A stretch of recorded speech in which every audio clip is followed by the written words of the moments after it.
All right, everyone, it is interview time, and we are here with a fabulous repeat guest, Destin Garrick.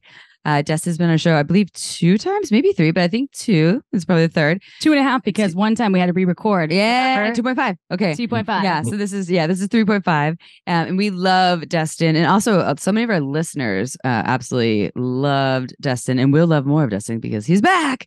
And we're here to talk about multiple orgasms for penis owners or male identified folks, which we've covered a little bit in the past, but the whole episode wasn't really all about that. So we're like, let's dive deeper into the multi-orgasmic experience of penis owners. So y'all heard a little bit about Destin in the intro, but Destin, can you please tell our listeners how you got to where you are today in the field of sexuality? Yeah, sure. First of all, always a pleasure to be in connection with the both of you, being on your show. You two are fabulous at what you do, and this is always enjoyable. I've been in this field of sexuality, education, coaching, growth for more than 25 years. And a pivotal part of it was my high school girlfriend's rape when we were together, and I was the first person that she told. I was 16 and not really equipped to emotionally handle it. We ended up being together for the next 3 years, and the effects of it were always present, emotionally, physically, through ongoing pain that she was experiencing. And I just remember one night being in a state of exasperation and making a declaration to God, universe, myself, most of all, that I was going to do what I could with my life to create a world where things like that didn't happen. Now, at 18-ish years old, little did I know how that was going to shape the entirety of my life, but it did. In many ways. One, it opened up Pandora's box where somehow I ended up becoming the man that women in my college years would just go to and share their stories of the trauma, assault, molestation, etc. And so I was just repeatedly hearing these stories, one after the other, and it brought me to a place where I increasingly lost any trust for other men. Relating to masculinity itself is dangerous, and this is pre-conversation about toxic masculinity. But I took those messages in very deeply, and what kind of effect does that have on a boy on the cusp of manhood? Well, I really disengaged. Disconnected from these parts of myself, large parts of my masculinity and my sexuality, feeling like they can't be trusted either, and retreated more into the more feminine aspects of myself, which somehow just seemed safer. Well, this created its own set of problems. And quite frankly, now looking back, I just feel like I was ahead of the curve, as there are a lot of young men, or men younger than me at 45, who have grown up in a time where they've gotten a lot of messaging from, sometimes from a young age, that masculinity is toxic, and end up cutting, not all, certainly, but a sizable set of men end up having some form of a disconnect of varying degrees from these parts of themselves, as well as their sexuality, fearing it in the same way, not wanting to be that creep, or worse yet, cause real harm or criminal. So instead, let me just shut off those parts, be a good boy, so to speak, a nice guy, and like it did for me, creates its own sets of problems. So I feel like, my head start, so to speak, I ended up needing to find better answers. And I did, with answers that ended up proving to be extremely powerful in my own life, and have since proved to be very impactful for many other men as well.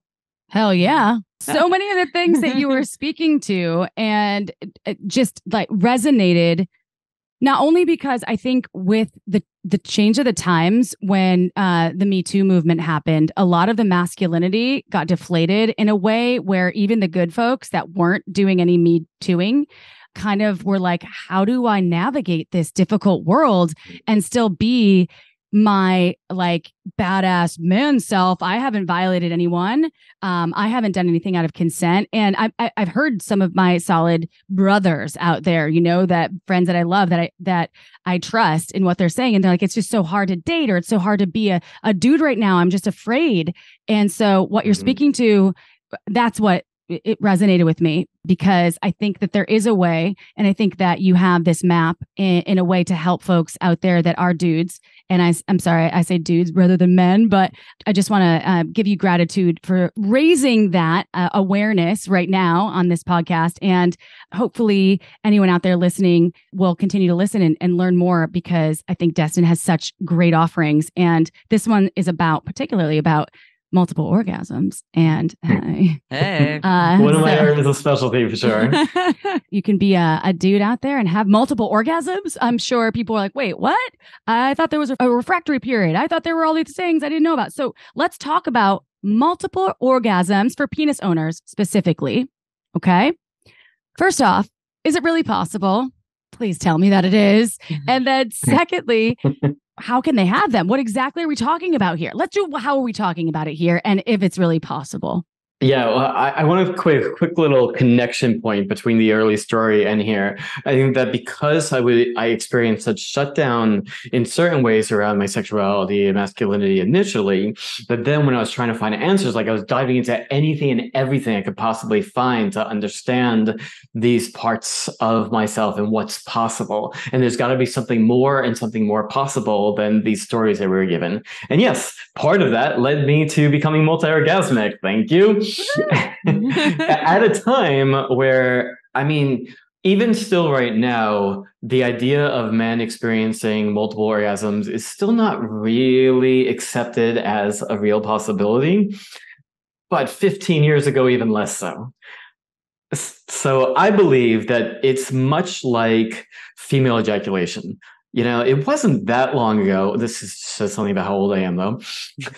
30 years ago, you know, not that long ago, the idea like female ejaculation, what? Women don't ejaculate, men ejaculate. But now not all women ejaculate by any means. There's an acceptance and an understanding in our larger culture, thank you, porn, amongst other things, that it is a thing. And now that it's penetrated, so to speak, public consciousness, more and more women find their way there. They find their way there. Not every one of them has to take a workshop and read a book and those things are great. But, you know, they just find their way there and also have a permission. It's like the 4-minute mile. It was impossible until somebody did it, and then more and more people started doing it. So I look at male multiple orgasms the same way, and something I try to help make so by like, let's get it into the public consciousness. Let's get it accepted as, yes, this is a thing, and more men will find their way there. Yeah. So my understanding is that penis owning folks at a young age, before they can ejaculate and things, can't have orgasms, right? Like, you know, and can. Just like you used to have sex with your bear stuffed animal at age 5, and you would have orgasms, but you weren't squirting and things all over the place because the hormonal part of the body has not in puberty yet. Yeah, it's not a part of the agenda. It's not on the table. And then all of a sudden, as you grow older and hormones come into place, then all of a sudden ejaculation becomes a part of it. And then they kind of just get like stuck together. And that's what society thinks is like how orgasm is for penis owners. What do you think about that? Or what's your understanding of that, Destin? Yeah, I mean, I did not experience childhood orgasms, so to speak, to my best of my memory, but that is my understanding as well. As far as the connection, if we get the story that ejaculation and orgasm are one and the same, then that is going to be our accepted fact, and more likely than not, the experience that we're having. But the truth is, they can often happen together or very, very closely together. But most men have had the experience of ejaculating, you know, the fluid coming out. But to call it an orgasm, that's a little bit of a stretch, you know, having the experience where it was like, well, it wasn't particularly pleasurable. I mean, I came, but you know, so if you've had that experience, audience, then you have an experience of them being separate. Now let's just do it the other way around. We're experiencing the orgasm. So if the ejaculation is the fluid, the orgasm is the flood of pleasure, the peak energy states moving through your body.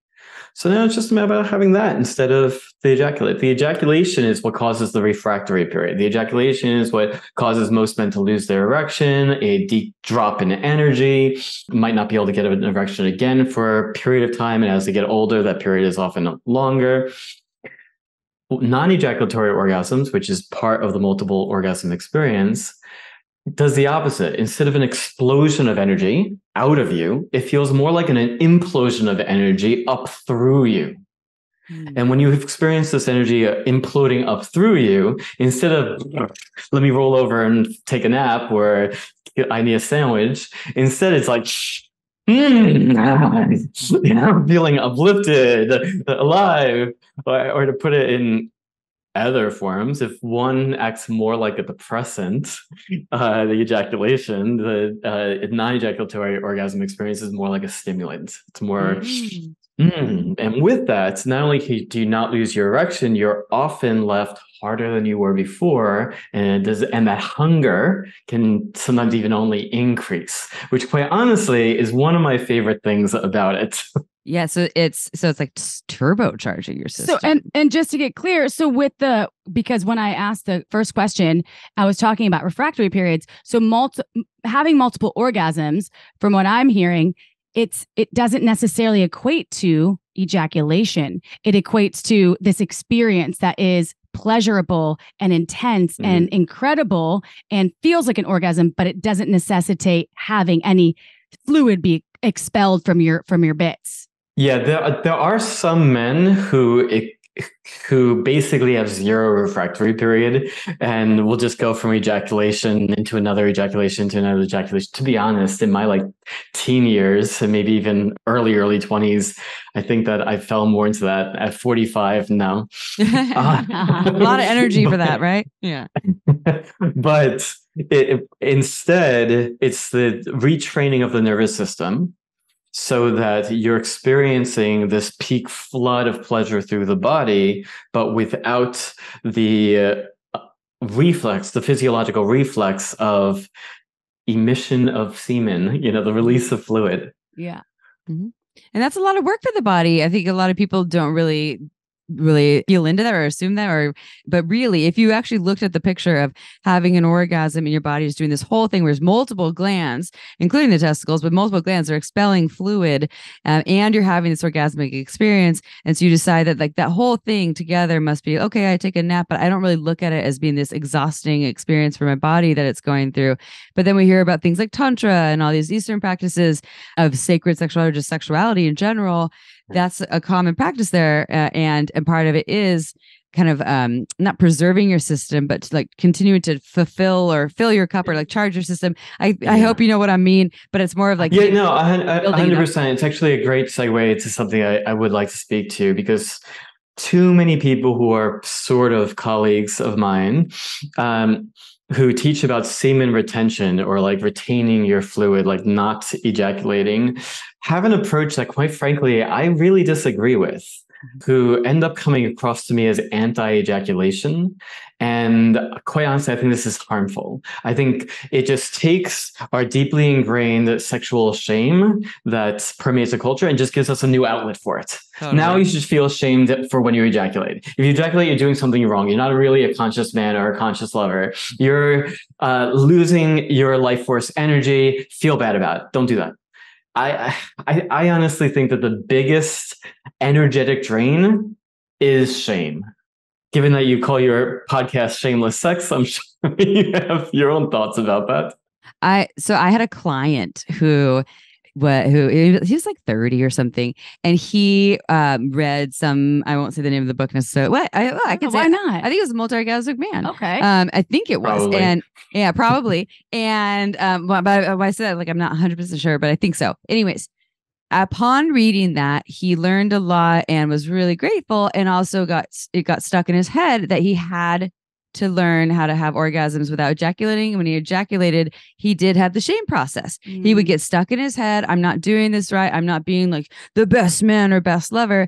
And all of a sudden, working with him, I'm working to undo the thing that was supposed to be, that I didn't even recommend. He came to me after reading that book And he was like, I need help because now I'm stuck in this. And it was actually experiencing ejaculatory control issues, like early ejaculation beyond what he wanted as a result of that. And then when he would come, he would shame himself. So it was like this whole thing of like, so it was so heady. So I totally get what you're saying, that when we say, this is the highest way to be an orgasmic man, could create a lot more shame than like, here's all the ways and you choose how to do you. Exactly. I don't live in your body. Ultimately, again, now I'm speaking to the audience again, that ultimately you have to decide what's best for you. That said, I will say that most men's relationship to ejaculation has a compulsivity component to it. Mm-hmm. If I get aroused, I gotta come. If I have sex, I certainly need to come. And I do like to interrupt any senses of compulsivity, because to me, I place a high value on freedom, and compulsivity is not freedom. Feeling you have to, you need to, that's not freedom. And choice is freedom.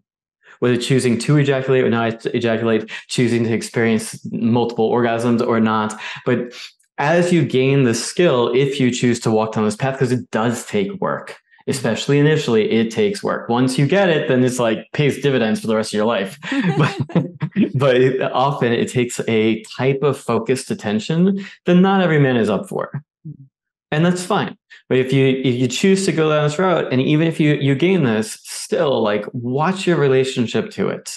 Keep it positive. If it feels like it's messing with your head, forget about it. Just go on a coming spree. Woo, coming spree. Yeah. I like that. A coming spree. And let's talk about these dividends a little bit that you just spoke to. Yeah. Let's talk about the health benefits. And I want to ask this question because I don't know. It's just, I love having this accent sometimes. So is it like Arnold where you're pumping iron? It feels like calming. Yeah. What did I keep calming and calming and calming. And I'm going to have all these health benefits from pumping this iron of calming. So yes, can you speak to are there health benefits? He's like, why do I speak to that? Yeah, I mean the main thing to me is like an increased mental clarity. And did you get Arnold from my accent, by the way, or no? Did you get any Arnold? Yeah, no, I totally knew what you were doing. I'm not going to try it. Yeah. We're not expecting you to. Yeah. Okay. So clarity of mind and increased energy. Is that what we said? Yes. Okay. Yeah. Oh. And like I said, there's my personal experience, and then there's the men I've worked with. I've taught easily 1,000 men, if not pushing 2,000 men, how to gain greater control or total ejaculatory choice, as I prefer, full body orgasms, non-ejaculatory orgasms, or male multiple orgasms over the course of past 14 years. So, I have a lot of data points, but still, like the one that I can end up speaking the most intimately to are my own experiences, regardless. One of the things I really like about it, though, is just a sense of sovereignty, like breaking any sense of feeling like I'm a slave to it, with a sense of like my sexual energy is the one that's in control. We have these memes in our society around like, men have two heads and only enough blood to flow into one of them at a time. Things along those lines. And don't get me wrong, like I know that experience. I have had that experience also. Like, wait, what did I just do? Why did I just do that? Oh, this was my brain was not the one that was making that decision. But to me, this whole path of what I call sexual self-mastery is about more than just the multiple orgasms. It's about gaining sovereignty, choice, control over your sexual energy. Being able to say no to pussy being wagged in front of your face is a powerful thing for many men who have largely been taught that largely the desire for sex is greater than the available sex. So living from a place of a scarcity mindset so much of the time. So if there's the opportunity, you're supposed to pounce. Mm-hmm. In fact, if you don't, you're kind of failing your man cred, So no, like what really serves? What serves you? What serves this other person? What serves this moment? Really being able to be at choice is a part of the mastery of your sexual energy. So to me, that's another benefit. That's a major benefit. I felt that with certain aspects of my own sexuality, but it was a little bit more of like coming outward as opposed to like I'm not thinking of it contain. I'm not thinking of it as containing. It seems more of like you're kind of like honing it in or harnessing it as a way of building up and outward, as opposed to this being this thing that's like. And for me, I think I had to do more of learning how to like bring myself outward and in experiences that felt really safe or inviting, and it was really powerful. I felt like it was a health benefit. I felt those things like, more clarity, more aliveness, more juiciness, more creativity, all these aspects. And so I totally get that from more of like a vulva owning perspective. But I have a question for you. And I know we can't tell all of the tips and tricks and how to have multiple orgasms here, because that would take many hours. And you have entire courses, if not, like multi-week or month offerings for people on not just this, but many things that we'll talk about later too, but including multiple orgasms. But so what if a penis owning human, they're a newbie. They want to learn how to start to have multi-orgasmic experiences. Is it hard to do? And where would you suggest they start? It's hard to do. It depends on your definition of hard. It does make you hard, but the way that I teach it does take focus, energy, and commitment. Like I said, though, it's two sides. One, the dividends last for your whole life, and two, the work to get there is quite enjoyable. You're learning about your sexuality. You're having new pleasurable experiences in your body. Really not so bad along the way. The primary tools that I teach around are breath, sound, movement, and visualization. I do my best to take things that can be a little woo and also ground them out. I like to think of myself as bilingual. I speak both metaphysical and physiological. But it's learning to connect to your sexual energy as an energy, or if we want to think of it more on a physiological level, it's a reprogramming of your nervous system and your sexual nervous system specifically, so that instead of how many men end up experiencing their sexual turn on and their sexual energy primarily in their dick, their balls, their pelvis, and it's a reprogramming of your nervous system so that the entire body, head to toe, is your sexual nervous system. This entire body ends up being part of what lights up with your turn on. And now different men experience that already to different degrees, some virtually none, and some, might be most of the way there. But by retraining in that way also tends to help men be better lovers for women and more femme-oriented beings, because most feminine people want more of their bodies given attention to, and not just tits, pussy, ass. Yeah, exactly. Thank you. I'll concur. And so as we connect to the pleasure that's available to us by connecting to more of that within ourselves, it just becomes more natural to then give that kind of attention to her as well. Mm-hmm. Hell to the yeah. Agreed. Nailed it. You nailed it. Yeah, for sure.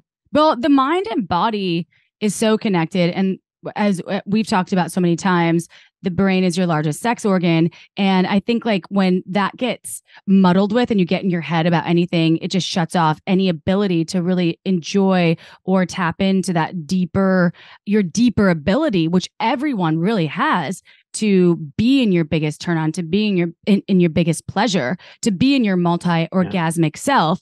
And it sounds so simple, but there's so many blocks that if you do have past trauma, or you're stuck on, my dick didn't get hard this one time and this one thing happened, so if that thing happens again I might have the same experience, or if I don't come then that will mean I'm not a man, or there's like all these things that you can get stuck in your head about, and none of those things have to be your story, which is what I'm hearing from you as well. And I think that that's a beautiful thing, because that means every person has the ability to rewrite their story right now. And working with someone like you is also going to kind of fast track you into getting there in a way that is going to be I don't want to say easier, but probably in a way that will be more beneficial, where you can have the right tools in front of you, like now. You mean rather than just reading a book like The Multi-Orgasmic Man on your own and getting right, shamed? and then having to meet with Amy later to be like, wait a second, Yeah. damn it. So there wasn't a question tied into there. I was just speaking to just like what I'm feeling, what I'm getting from the conversation that you're sharing, and I appreciate that. So I want to respond to that anyway. That first of all, you nailed it. I mean, those situations, those stories that you mentioned come up quite a bit with men who end up coming into my world, who this is something I really like for women and feminine identified folks to really understand at a deeper level is you have a much greater impact on us than many women really understand and take to heart. A flippant comment from you can end up lasting with the man for years or even decades. I've worked with men who are in their 50s and beyond who are like, yeah, I was like 20 years old and I had this experience and I came too fast, and my girlfriend shamed the hell out of me and said this, or even just like said this one thing. And I don't know, it's just been repeating in my head ever since. And my entire life for the past 30 years, I always come too soon. And it's gotten so bad, like I don't even talk to women because like, what I succeed in bringing her home with me. And then what? Oh, yay, I get to disappoint this woman. So why bother? I mean, the stories that I've heard, this is not everyone. I mean, there's definitely a full gamut, but some of these stories are heartbreaking, especially given the fact that within a month to 3 months, like, boom, we saw them. And I'm like, how long did this rule your life? Yeah. And it could be this, or not coming fast enough, don't too. Don't wait till you're in your 50s, 60s, 70s. Right.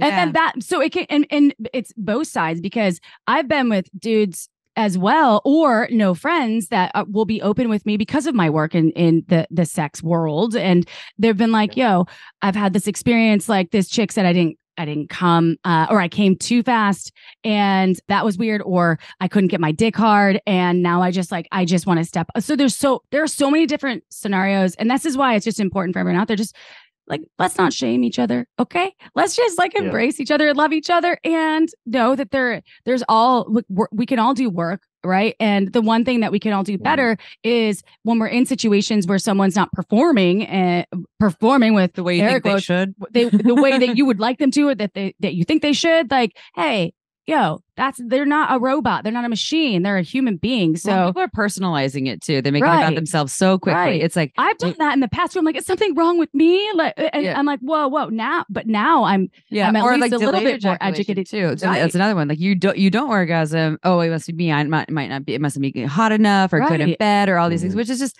like, as much as we can step away from going so quickly to making it about us when our stories, our partner has a problem, but it must be about me. Like what a egotistical jump that we all have made at times and have made probably often. And I'm not insulting anyone who does it, because I've done that too. Right. But it's like, and it's a defense, right? It's like, how can I make this in a way? I don't know. There's a thing there. I think Dustin has something to say. Yeah, again, you touched on so many important things that touch this work that I do. I tell every man that I can to strike the word performance from your vocabulary. Yeah, it's simply not helpful. Performance is the opposite of connection. It's the opposite of intimacy. When you are in performance mode, there's a certain wall that you're putting between you and the other person, as you are putting on some idea of what you think you're supposed to be and supposed to be doing. What sex is really about, in its best, really, takes place in this moment. It has a vulnerability to it, and performance is not vulnerable. Mm-hmm. And there's a real connection that's occurring between two people, which again, performance gets in the way of. But not only do many men get locked up in this, but women have their own version of it.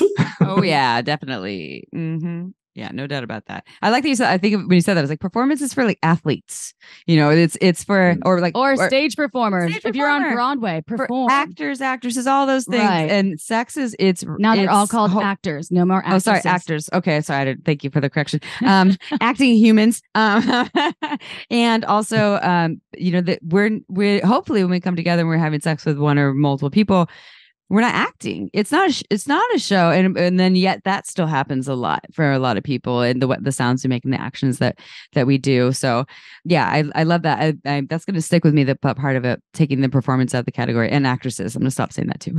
Well, yeah, it's a difficult. So if someone starts to practice, and again, we can't share all the techniques on here because we don't have 20,000 hours. I know I embellished that, but and they start to practice at having multiple orgasms, but they're not seeing shifts, or they're not seeing a lot of shifts. What is your advice for them? Slow down. The answer to most of these things is slow down.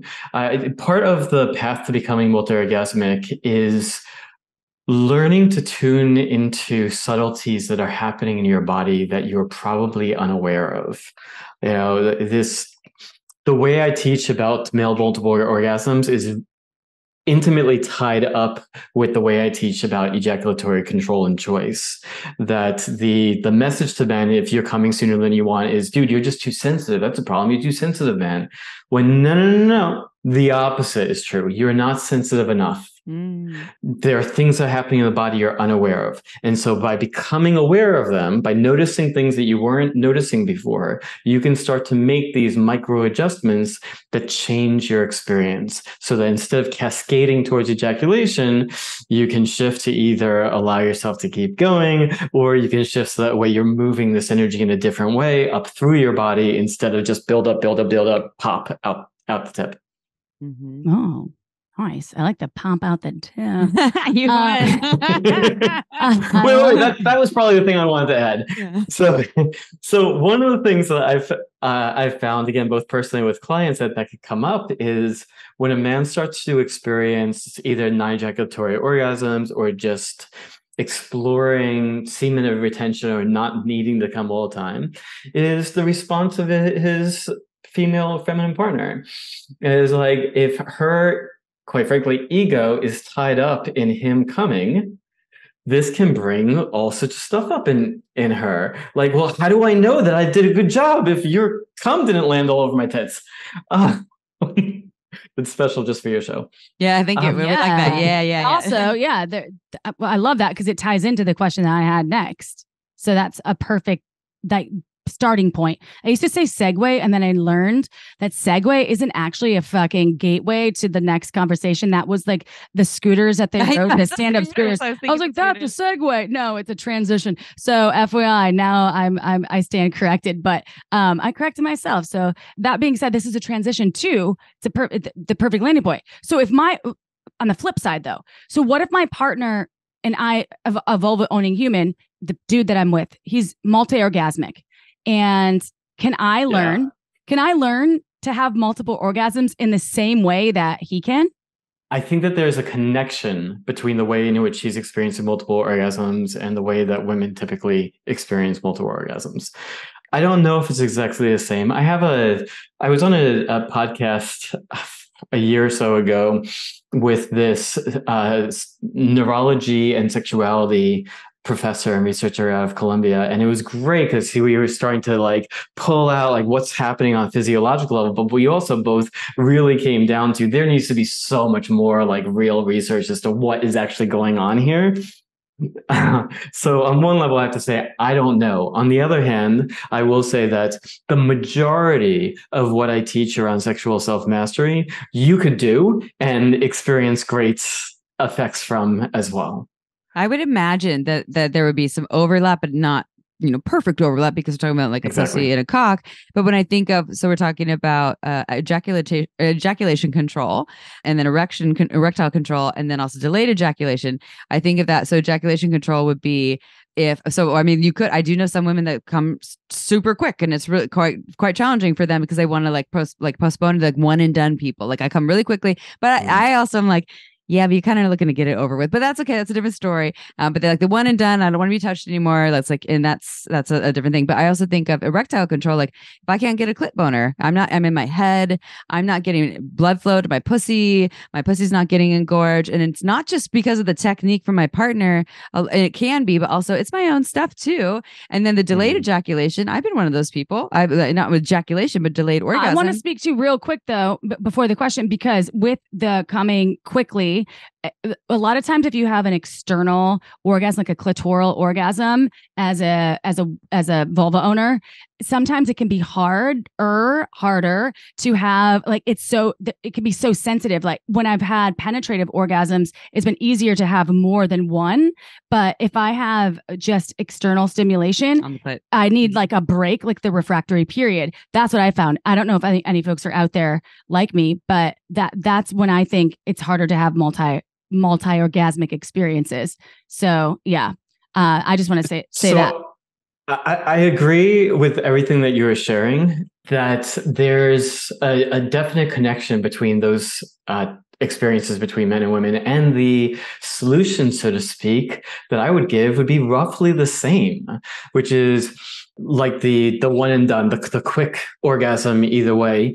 It's you have likely trained your sexual nervous system to work with a very narrow set of neural pathways.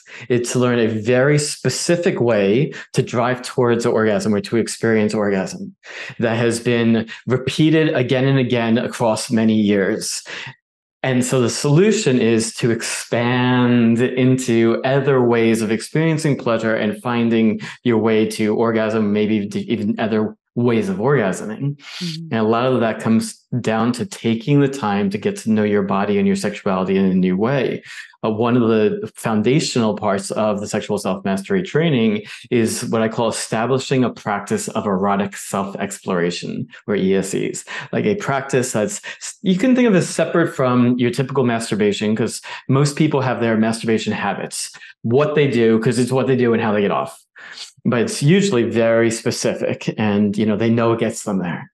There's nothing wrong with it, but again, the way our nervous system works, if we're just repeating the same thing again and again and again, it ends up limiting us.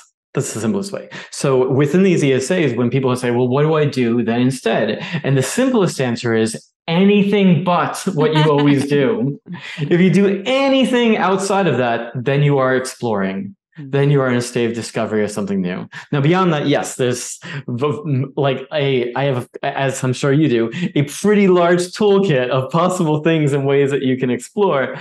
But again, as foundation, anything that gets you out of your habit patterns is by nature expanding your sexuality. I love that you said that because it makes it so much less daunting as and of course everyone wants the easy solution, but you're essentially saying it's just anything other than the thing you're doing all the time. And that's already expansive. Mm-hmm. And then you can, elaborate from there, which brings me to the next piece here, because you already talked about this a little bit about what you offer in your extended course that you give to people or training. So you have a lot of incredible offerings, but specifically geared towards men, penis owners. Can you tell us more about them, and especially this mastery course or training? I might be using the wrong terminology, but who is it for? Obviously penis owners, but what can they expect? What does it entail? How long is it? All the things, and then how do they find it? How do they sign up? Sure. Thank you, always. So I've been teaching sexual self-mastery since 2009, so 14 years at the time of this recording. Clearly, I've figured out a lot of things over that time, refined it. Every round, I'm always, the way my mind works, I'm always like, how do I make it better? How do I make it better? What can I learn from this last time? You do that enough times, you figure some things out. So I now run it as a 13-week training that we have 13 weeks of video-based trainings plus a live component that comes in monthly for like a 2-hour Q&A/group coaching element. So you can do the practices on your own, work with them. We have an internal private community so that you can be like, hey, I tried this thing, it didn't work, or it didn't work, quote unquote. And often what it is when somebody's like running into something that's not working for them, it just needs the slightest little tweak to go from like frustration to whoa, breakthrough. And so, we've refined our practice to be able to figure out, to ask the right questions to what is going on to help you experience that kind of a breakthrough. So each week of the training is a combination of like, here's a transmission, me speaking to you through the camera. This is what you need to know. Second is a demonstration. I filmed beautifully, because I'm an artist, a man and a woman working with these practices so that you're not just trying to wrap your head around what I'm saying, but you can see it in action, actually like, oh, okay, I get it. And the third is the practice. Now, arguably, the practice is what's most important, because you don't become multi-orgasmic by reading about some things. You become multi-orgasmic by learning new things in your body, by actually doing things. So we release the content to you weekly, and rather than all at once, because I know how you are, the same way I tend to be. The likelihood would be, oh, let me just like go through it all and then try to do it. And it doesn't work. It doesn't work. It's too many moving parts. And then you end up being overwhelmed or get in the head of, oh, okay, so I have to breathe like this, I have to do this, and now you're actually more disconnected. Instead of its opposite, instead of more present. So instead, you're given a tool, take the time, practice it, integrate it. Okay, now let's layer on the next part. Practice it, integrate it. Okay, now let's layer on the next part. And boom, you're multi-orgasmic. I mean, a little that easy. And where can everyone find because we've had a lot of folks from our show take courses before that loved what you had to offer. And this was years ago. And please tell people how they can find you, because I know you have so many more things since that last time. Yeah. And likewise, you have a great audience. The men who've come through your show were fantastic. We're fantastic to work with, added greatly to our community. So of course, I've got something for your people. So my name is Destin Gerek. I'm sure it's on here, DestinGerek.com/shameless. And you'll be directed to the sexual self-mastery training. You'll find out more about that. I have an hour-long webinar where you will be kind of walked through a deeper part of this process. If you're more in the struggle or just wanting to last longer or have real choice and control around that, you'll gain some skills that you can start working with that same day during that webinar, whether you end up joining us for the further training or not, as well as be given the path to do so. Then it's, as you can tell, I'm very passionate about it. I've been doing it for a long time, and if this is something that you want, I'd be honored to kind of hold your hand through that process. Is evolvedmasculine.com, is that still another one, or that people so it's still now you're asking a big question. Okay. It will redirect. How's your business model? Yeah, redirect. Okay, over the past year I've rebranded. Okay, so I've rebranded around my name versus cool. Evolved Masculine being the primary. It's a whole thing, but the biggest answer is I'm very sex focused right now, and I started to feel a little bit disconnected with around the branding. So I just like, my Evolved Masculine work is a piece of my work. Right now I'm focusing around sex. I love it. It's another pillar of your work. And Destin Gerek is the man, the machine, the beautiful artist that really has helped thousands of dudes. Sorry, I call them dudes. I call y'all dudes. Really reframe the way they can have pleasure, experience pleasure, give pleasure. And I think that is really, really important. And I think that we're two vulva owners, and we do our best to speak to all these dudes out there that want to give pleasure and receive pleasure. And I think that having you on the show is imperative to really having another tool for those people that want to experience this vast world that is available to them, that is right there. We don't have dicks. We like dicks, and we have sex with the dicks. I love but dick. We don't know everything about the dicks. And why not go work with someone who's been working on his own cock and for decades, for a long time, since 2009, and helping thousands of people. Yes, so, yeah. Thank really you, Destin. And it's Destin, and you can find everything about Destin on, well, not everything, not his address or social security number.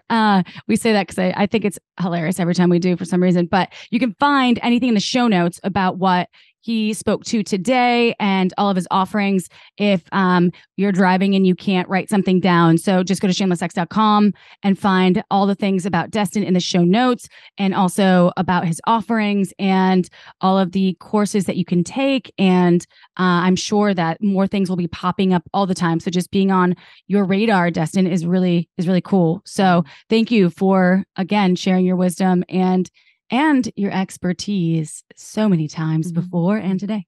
Thank you. Mm-hmm. You're a gift. Thank you. It's always a pleasure connecting with the two of you and being on your show. Gratitude.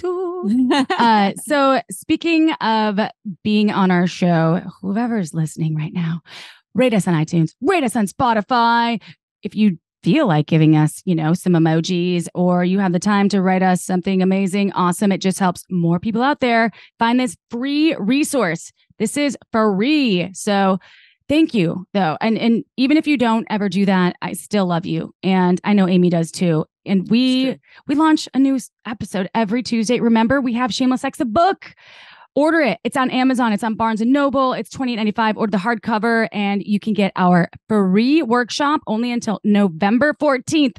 And it's free. It's slightly promiscuous, but highly valuable. So check it out. It's worth more than the book, and it's yours. There's details. Go to shamelesssex.com and you'll find that out. All right, y'all. That's enough for today. I'm just kidding. I don't think so. I would love to have hours and hours, but we'll let you all go. So, Amy, love you. Love you, Chip. Destin, love you long time. Love you, Chip. Hearts, Chip. emojis. Check us out on YouTube. All the channels. We're Shameless Sex Podcast. All right, y'all. We'll see you next Tuesday. Ciao for now.